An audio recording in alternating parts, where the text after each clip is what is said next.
So, today we're gonna go ahead with Darwin's idea by Daniel Dennett or something. The actual title is either gonna be, or actually both be, in the title of this video or of this podcast episode, and it is also gonna be in the description and or in the show notes if you're on the podcast. And today we're once again gonna do it in the way of having a little bit of a presentation. So the summary is completely the same, but I'm only structuring it and also presenting it in a little bit of a different way, just because it is funnier for me on one hand, and maybe even better for you. I might be slower. I might also just actually be faster. I don't necessarily think so, but yeah, I think it's just making it better, and I do want to do it in a different way. So we will see. Maybe this is how I'm gonna keep things from this point on. Because I can still make everything live and it is amazing, which, we're gonna see. So the next chapter, I still don't know if he structured them in chapters. I do hope, but yeah, we see. The Emperor's New Mind and Other Fables. What Gödel proved beyond any doubt is that when it comes to axiomatizing simple arithmetic, there are truths that we can see to be true, but that can never be formally proven to be true. Which I think, just a little bit of an intersection there, is for a lot of things in life. We often think that something is true. For example, I kind of think about the Nelson Mandela effect. But we all think that, quote unquote, we all think that it is true, but it is actually not. And there's just trillions of more things that are the same exact thing, that we think it is the truth just because maybe our brain, our rationalized thinking tells us it is the truth, but it is not. It clearly is not. But yeah, the other thing, to make the question more specific, consider some rather special varieties of mathematical truth. It is well known that there can be no all-purpose program that can examine any other program and tell whether or not it has an infinite loop in it, and hence it will not stop if started. This is known as the halting problem, and there is a Gödel-style proof that it is insoluble. And I've actually had to look it up because I didn't know about the halting problem before, and it turns out that it is something that's relatively interesting, and so I'm also gonna read it. In computability theory, the halting problem is the problem of determining from a description of an arbitrary computer program and an input whether the program will finish running or continue to run forever. Alan Turing proved in 1936, which is quite some time ago, that a general algorithm to solve the halting problem for all possible program input pairs cannot exist. For any program F that might determine if programs halt, a pathological program G called with an input can pass its own source and its input to F and specifically do the opposite of what F predicts G will do. No F can exist that handles this case. A key part of the proof was a mathematical definition of a computer and program, which became known as a Turing machine. The halting problem is undecidable over Turing machines. Turing's proof is one of the first cases of decision problems to be concluded. The theoretical conclusion that it is not solvable is significant to practical computing efforts, defining a class of applications which no programming invention can possibly perform perfectly. Jack Copeland in 2004 attributes the introduction of the term halting problem to the work of Martin Davis in 1950s. Now we know it. I just don't really completely get it. I would have to kind of just bury myself under books and stuff and articles to really get the hang of it.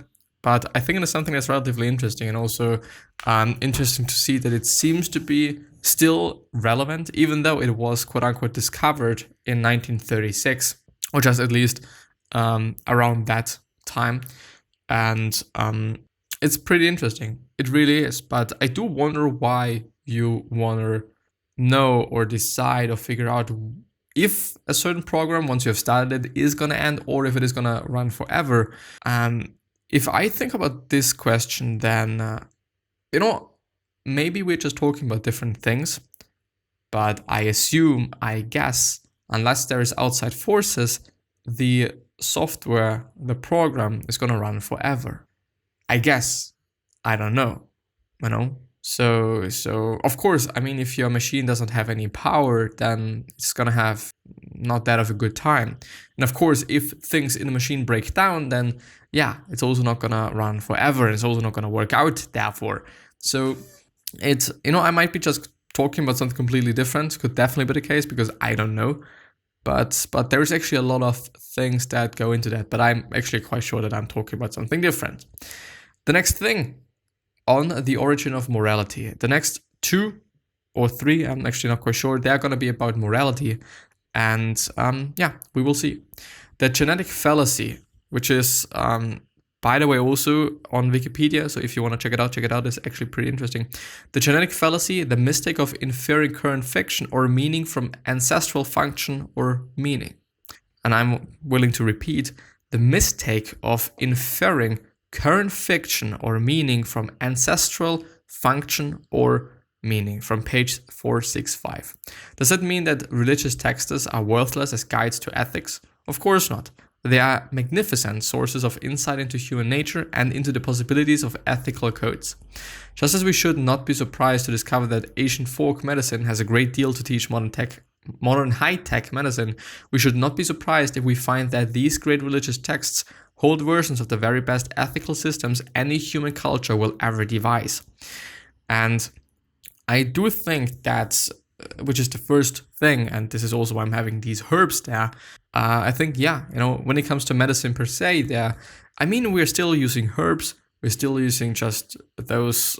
Maybe we are at this point in time referring to them as kind of alternative medicine, but we're still using them. And also just, it depends on the culture you're living in. Some cultures are using more of them and some cultures are like, wow, I'm gonna just fucking bang myself with pills and whatnot till I'm getting fucking healthy, which may or may not work or may work, but may be really unhealthy.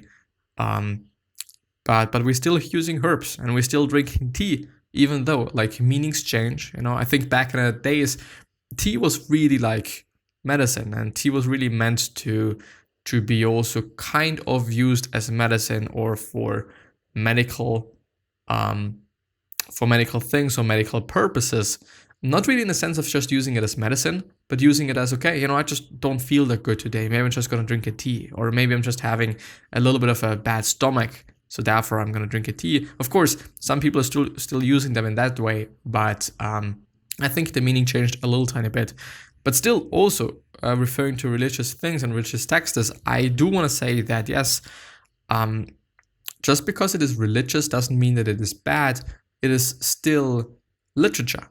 And it is still also, to some degree, communicating or just about what life was back in the days, maybe. And I think if you're just deciphering all these cues, if you will, and all these texts from the Bible or from whatever religious book you wanna examine, then I think you're just probably gonna find some really interesting things and really maybe useful as well. I'm not quite sure, but definitely interesting things. In all the mammalian species that have so far been carefully studied, the rate at which their members engage in the killing of conspecifics is several thousands times greater than the highest homicide rate measured in any American city, which is insane. Really, kind of. In the killing of I don't actually know what a conspecies is, so I might just look it up. Of animal or plants belonging to the same species. In the killing of conspecies, several. But can you really compare homicide with just species killing other species? Isn't homicide like suicide? Or am I wrong there? He was charged with homicide. Oh, murder. I'm sorry. I'm very sorry. I guess so. Because actually there are no fucking rules, but we're gonna come to that. What is the reasonable and just response of insurance companies to the actuarial facts about the different life expectancies of man and woman? Is it fair to adjust their premiums accordingly, or should we treat both genders alike in the premium department and accept their differential rate of receiving benefits as fair? And to actually come to the first point, and then we're gonna just talk about this rather strange picture. I'm gonna zoom in a bit so that you can see it. It's actually very sad, but it is not really sad. But coming back to the first point, which was about species and stuff like that, there is actually no rules, because we made up rules. The rule of, okay, you're not allowed to kill anybody else. And we're seeing it as something, I think also as something ethical and also moral I do think that we wouldn't kind of be able to kill other people if it wasn't in war, or if there was not just something really incredible going on, if you know what I mean. I mean, of course, if there is just some zombie shit going on and some stuff, then yeah, we might be cannibals and we might eat each other and stuff like that. Because when it is about pure survival, then other things really just start to happen, I would say, at least at my point of view, and as I can think about it. But of course, I know at this point in time, there's no reason for me to kill anybody, and also for just, a lot of other people, there's no reason to kill anybody else. For these species, maybe, or for these mammals, maybe, because it might be that they're threatening their space, that they're threatening just, I don't know, their children or some shit like this, I do think that nobody, whether it is an animal or human being, is killing another animal or human being for no reason, which may or may not be right, because we humans are really fucked up and we're killing things because it is fun. But I don't necessarily, it could definitely be the case, think that this is the case for animals as well. I mean, if this thing is in my territory, then yeah, okay, I'm gonna fucking kill it.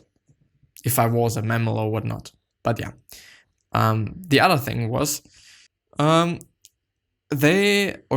insurance companies adjusting their prices to gender. And, if you Google adjust, then you're going to find this picture, because it is kind of adjusting this pendulum there, I guess. Still looks funny, because, she's standing there like just strange. Which is actually kind of the beauty of me picking out some random fucking pictures, because some of them are actually not hilarious, but they are quite funny. They can be quite funny. The thing is, for me, it is just totally fine. It is about them making money. Of course, insurance companies, I think, are the companies that are making the most money, besides maybe just some other industries, but I'm not quite sure. I think they're really and very high on the list there. But yeah, I'm fine with that. I mean, if the mortality rate is different, then yeah, it just makes sense to just be like, okay, if you, you're going to pay more because you're more likely to die. As it is with, I don't know if they're also doing this with, I don't know if somebody is a smoker and that he or she has to pay a higher, whatever it is called in English, I don't actually know, a higher price monthly for the insurance, when it is life insurance, for example. It would make sense, because yes, the chance of this person dying is way higher, and he or she is insured, so there's going to be quite some money that is coming to the family and whomever if he or she dies. So it makes sense. It really does. And so why shouldn't we be doing this with genders as well? I think Jane Lancaster does in fact object to the word haram, or haram, however you want to pronounce it, used to refer to the group of females guarded and mated by a single male, such as an elephant seal. She recommends the term one male group, since these females are virtually self-sufficient except for fertilization. I don't know where this is coming from, to be honest, because it is kind of random, but interesting that they're using the word haram, which I think is either Arabic. I think it is Arabic or Arabic. I'm very sorry. And I could actually, let's see what the computer is saying. Computer says no. Women's quarters in Muslim societies. It is harem and not haram. I'm sorry, harem. It reminds me of Harlem and stuff. And the separate part of a Muslim household reserved for wives, concubines, and female servants. We were invited to historical blah blah blah blah blah. Okay, yeah, I see. I mean, the thing is, I don't really know what I had to think about an embryo. Why did I think about an embryo? Yeah, of the fertilization, of course, because I don't know what the big deal there is. I don't know why he's pointing that out, but yeah, okay, it is the case. It might be something bad, it might not be something bad. I'm actually really unsure, because I don't know. I'm really unknowledgeable in this space, so here you have an embryo. The next point is going to be redesigning morality. And there we're going to have a few more pictures. For the most part, philosophers have been content to ignore the practical problems of real-time decision-making, regarding the brute fact that we are all finite and forgetful and have to rush to judgment as a real but irrelevant element of friction in a machine whose blueprint they are describing. And I think by a machine they mean life. We need to have alert, wise habits of thoughts, or in other words, colleagues who will regularly, if not infallibly, draw our attention in directions we will not regret in hindsight. Which I think is amazing, because I thought about something very important, thought about something that I've been also talking about quite often. The left picture is, I think you're having attitude. What is it called? Attitude or attitude? It's the one, the height, if you just know what I mean. And the other thing is, what's the other thing? I think decision height or something. And I thought it is actually pretty interesting that there is some sort of this share. And it's interesting because, I don't know, it's just an infographic about how to land a plane, I guess. I assume, because this is what I'm seeing. And the other picture, which actually is called Americans and is from Wikipedia. So if you Google Americans, you're probably going to find this one. And it is about the people around us, because, I've been actually searching for a picture for the people around us and I found this instead. I think it is actually very well done and I think it is a pretty cool thing. But my point is that it is so important to consciously some sort of decide what people that you're surrounding yourself with. There's going to be people that are good for you and there's going to be people that are not too good for you because of certain character traits, because of how they are, because of what they like, because of how they act, because of whatever. There's multiple reasons why somebody might be good or bad for you, quote unquote. So yeah, think about that. And the last piece for today, faced with a world in which such predicaments are not unknown, we can recognize the appeal of a little old-time religion, some unquestioning dogmatics that will render agents impervious to the subtle invasion of hyper-rationality. What is going on there? Ethical decision-making, examined from the perspective of Darwin's dangerous idea, holds out scant hope of our ever discovering a formula or an algorithm for doing right. But that is not an occasion for despair. We have the mind tools we need to design and redesign ourselves, ever searching for better solutions to the problems we can create for ourselves and others. Something that I found particularly interesting is saying, for better solutions to the problems we create for ourselves and others. Because we're often creating problems for ourselves and we can often solve them by stepping into our mind and doing something about things, whatever it might be. But I also particularly like the first point, because what I've seen there is just us as human beings. This is us. This is a human being. It is actually a skeleton, but it is us. And yes, indeed, we sometimes do not want to rationally think. We sometimes do want to just believe in something because it is us, because we are human beings, because we're not going to be 100% rational. We're not going to be 100% just also trying to optimize things. We're also not just trying to whatever. Sometimes we're just believing in things, and sometimes we just also want to believe in things, and we want to just have this little bit of maybe fiction in life, if you want to, or something. And the other one is actually indeed about changing things, because we can change things, because we are actually very good at optimizing and changing, because we can analyze, we can see things, then we can create a concept of, okay, what makes sense to do. Then we're going to design this life, or we're going to design this way of being that is hopefully going to lead us to our desired goal, and then just evaluating, have I done it right or not right? And then we're going to analyze once again. I think this infographic, by the way, is about something completely different. So I don't know, just made my speech up right now.